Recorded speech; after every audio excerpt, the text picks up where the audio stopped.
আপনি যদি অর্থ কষ্টে না পড়েন, আপনি মানুষের আসল চেহারা দেখবেন না। আপনার পাশে বসেই যারা আপনার সঙ্গে মানে কফির কাপে চুমুক দিচ্ছে, তারা আপনার একটা ফোন কল ধরবে না যদি আপনি আর্থিকভাবে ডাউন হয়ে যান।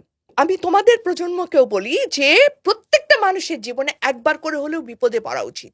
প্রত্যেকটা মানুষের জীবনে চড়াই উতরাই আছে, তাই না?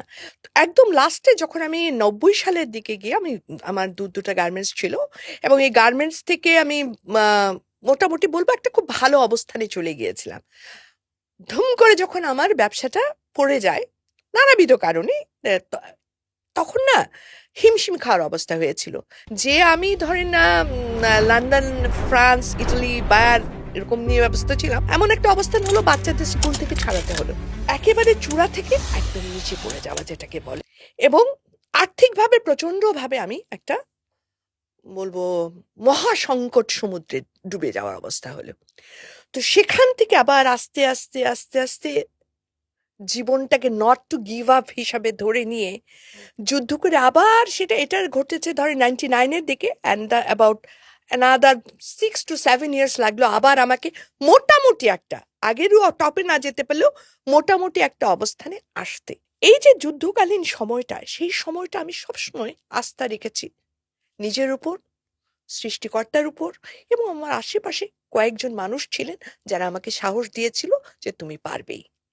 তো এই সব কিছু মিলিয়ে না, যখন 2007-08-এর দিকে গিয়ে আমার একটা মোটামুটি অবস্থান হলো, তখন আমার কাছে মনে হলো, আচ্ছা আমি যখন পেরেছি, কারণ অনেকে আমার ব্যাপারে অনেকে বলেছে উনি গেছেন, ওনার শেষ তো শেষ হয়ে গেছে। ওনার 40 করে ফেলেন। 40 ইয়েস, অর্থাৎ উনি আর উঠে দাঁড়াতে পারবে না। একে তো ব্যবসা এত বড় পতন, দ্বিতীয়ত হচ্ছে গিয়ে মহিলা মানুষ, সো শেষ, আশা নাই। সেখান থেকে আবার আমি দাঁড়াতে পেরেছি, কারণ আমি ভাবতাম যে আমার রাব্বুল আলামিন আমাকে ইনশাল্লাহ কোনোদিন ফেলবেন না।